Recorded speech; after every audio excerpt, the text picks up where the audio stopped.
দেশের উদীয়মান রাজনৈতিক দল জাতীয় নাগরিক পার্টি এনসিপির ভেতরে জামায়াত ইসলামীর সঙ্গে জোট গঠন নিয়ে মতবিরোধ এবার প্রকাশ্যে এসেছে। দলটির আহ্বায়ক নাহিদ ইসলামকে দেওয়া দুটি চিঠি দলের ভেতরের বড় ধরনের মেরুকরণের ইঙ্গিত দিচ্ছে।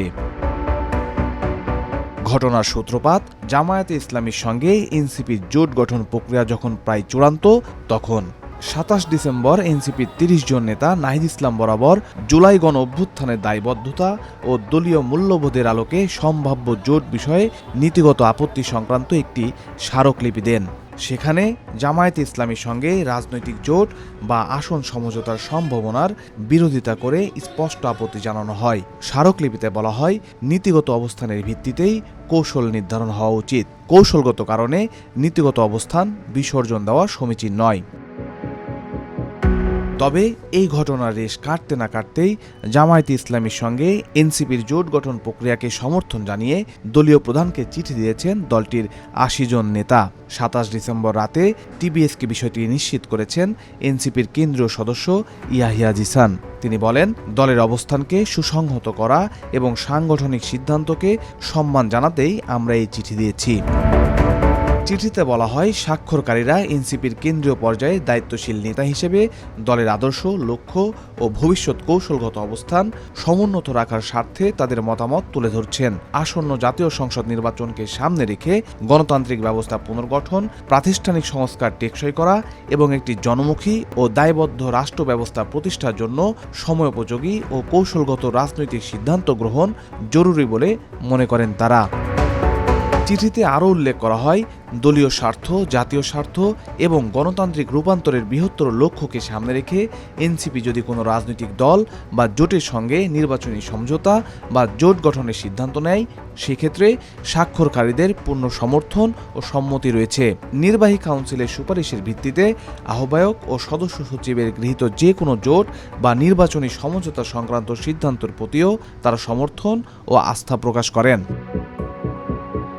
চিঠিতে স্বাক্ষরকারীদের মধ্যে রয়েছেন এনসিপির যুগ্ম আহ্বায়ক আরিফুল ইসলাম আদিব, যুগ্ম আহ্বায়ক জাবেদ রাসিন, যুগ্ম মুখ্য সংগঠক মাহমুদা আলম মিতু, মোহাম্মদ মিরাজ মিয়া, মাহিন সরকার, আশিকিন আলম, সারোয়ার তুষার, এহতেশাম হক, কৈলাসচন্দ্র রবিদাস, ডাক্তার আব্দুল আহাদ, মশিউর রহমান, সুলতান মোহাম্মদ জাকারিয়া, আলাউদ্দিন মোহাম্মদ, আতিক মুজাহিদ, দিলশানা পারুল, মোহাম্মদ সোহেল রানা, মোহাম্মদ রফিকুল ইসলাম কনক, গোলাম মর্তুজা সেলিম, জয়নাল আবেদিন শিশির, আবু সাইদ লিওন, ডাক্তার মনিরুজ্জামান, আবু সাইদ মুসা, মাহবুব আলম, ইয়াহিয়া জিসান, মুফতি ইনজাম সহ আরও অনেকে।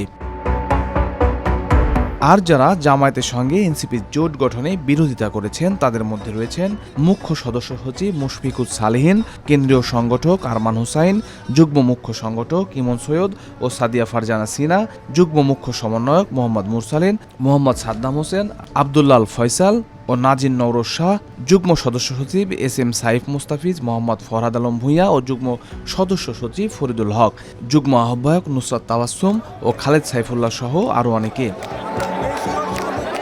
পাল্টাপাল্টি স্মারকলিপি প্রদান ও জোট গঠন নিয়ে এনসিপির একাধিক শীর্ষ নেতার সঙ্গে যোগাযোগ করার চেষ্টা করা হলেও তা সম্ভব হয়নি।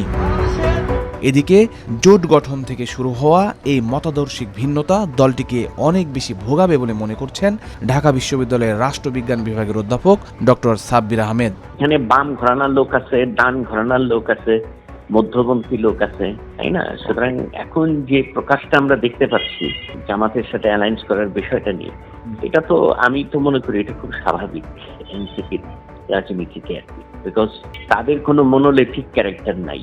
এটা হলো দলটাকে তারা ঠিক মতো গড়েও ওঠাইতে পারে নাই আর কি, যে কারণে আজকে এই ধরনের প্রবলেমটা হচ্ছে শুরুতেই বিসমিল্লাতেই গলদ ভেঙে যাবে। ভেঙে আপনার ধরেন একটা বড় অংশের হয়তো থাকবে। এত ক্ষমতালোভী এক দল, আবার এক দল ক্ষমতালোভী না। এখন দলের মধ্যে কে কোন পর্যায়ে কে ডমিনেট করতেছে সেটা হলো বড় বিষয়। এই মুহূর্তে যারা ক্ষমতায় যেতে চায় সেই অংশটা ডমিনেট করতেছে এবং তারা জামাতের সাথে গেছে। এটাতে অস্বাভাবিকতার কিছু নাই। দল হিসেবে এলসিমি উইল নট এক্সিস্ট। থমকে যাওয়ার সম্ভাবনাই বেশি, 90%।